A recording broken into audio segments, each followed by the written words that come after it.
I am Simon Kluge, and I am the great-grandson of the revivalist Seth Joshua.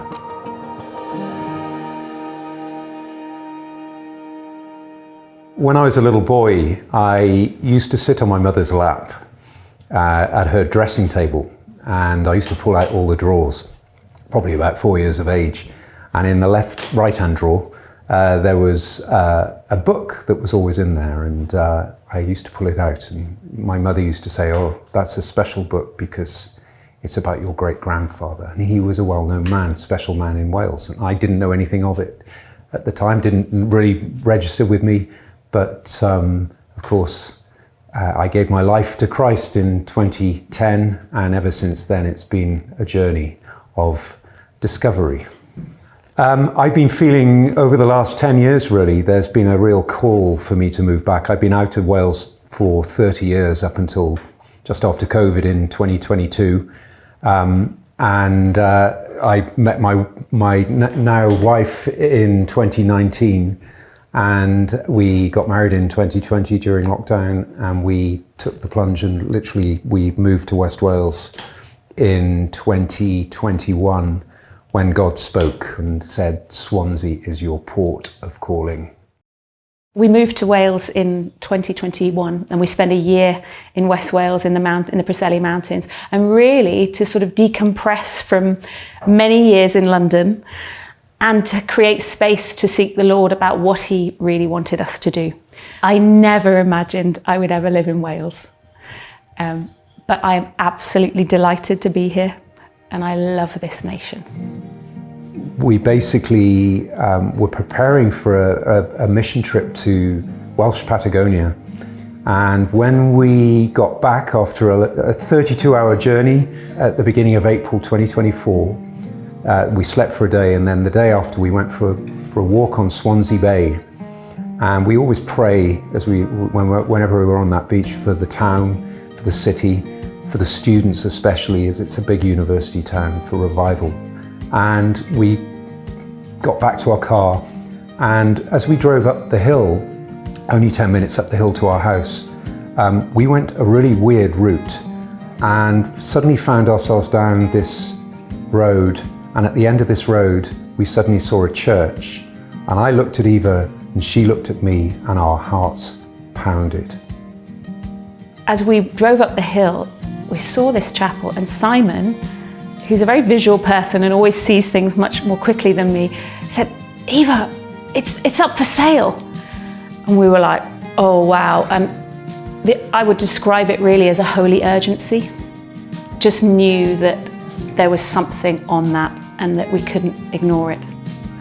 My wife had spoken to a good friend of hers about the plight of losing all these chapels that we're in Wales that are either closing down, falling apart, or being knocked down or turned into whatever, and how sad it was that we're losing our heritage.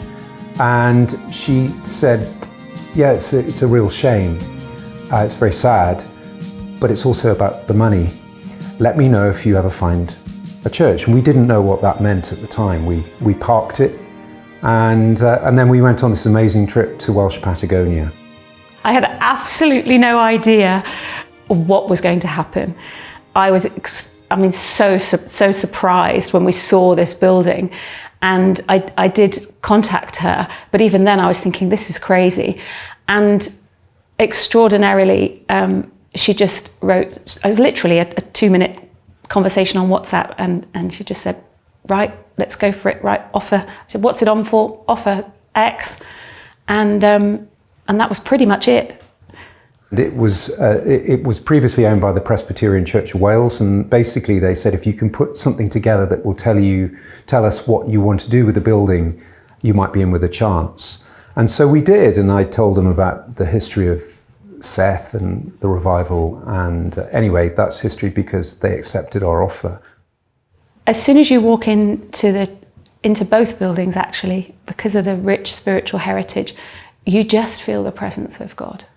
It's quite extraordinary. It just hits you, and it hit both of us in a very impactful way.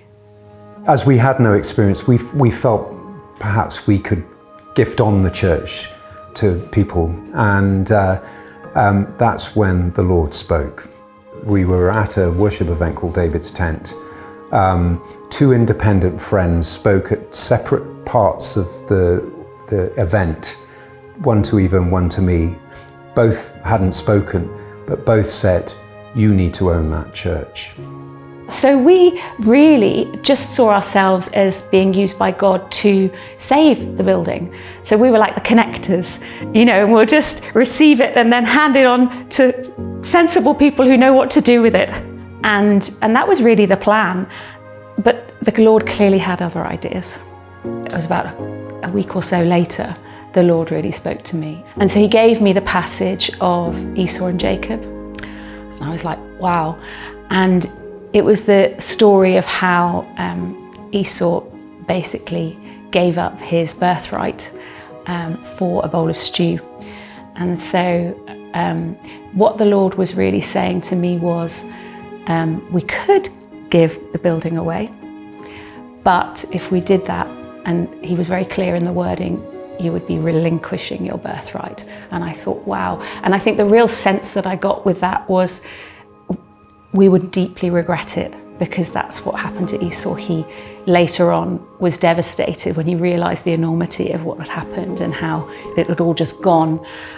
And I thought, my goodness, there's something on this, that we have to be obedient, because I don't want to live with regret in the future.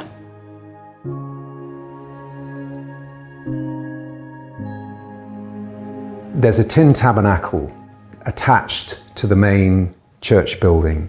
I was in the tin tabernacle, and I found in the old vestry there was a cabinet with just a piece of paper lying on the bottom, and I felt drawn to that cabinet, and there was a blank piece of paper there, but I lifted the paper, and underneath that paper was this pamphlet, and it talks about, there's the Jubilee celebrations, 1893 to 1943, Rhyddings Park Church, Swansea.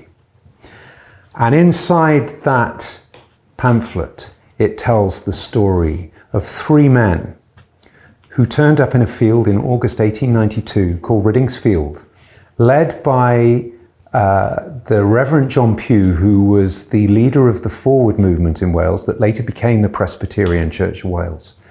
The whole area, it talked about the whole area of Bryn Mill and uplands in Swansea being built at that time, there being no places of worship.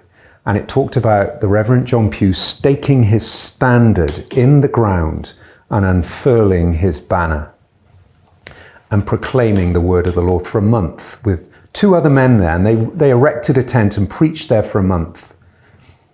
And the two other men with him were my great-grandfather, Seth Joshua, and my great uncle, Seth Frank Joshua.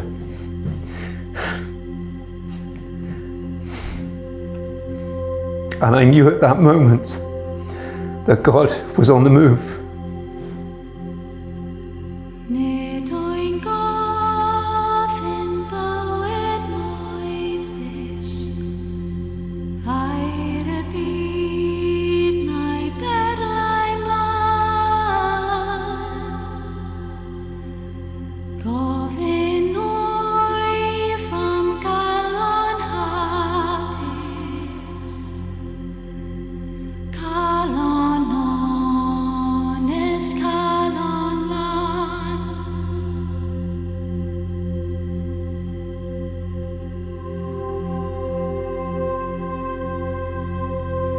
And I thank God, because I knew that we'd save this building. I knew that he needed us to save this building. I knew that that day we went to see it, there were other people looking at that building at the same time, and I knew that they had their eye on it. And I knew that if we hadn't been there at that moment, in that time, the timing of God is extraordinary. If he hadn't led me down that road, it would have been something else now. So many of our buildings are being lost. And so I knew that he had a plan. We see it as a house of prayer. There are enough churches in Swansea and the surrounding areas, but we see it as a place where people can come from all denominations and for all the people of Swansea and surrounding areas to come to. But we see it ultimately as a house of prayer and worship. And we feel the name is going to be called Eden House of Prayer. I'm a worshipper. I love to worship God more than anything.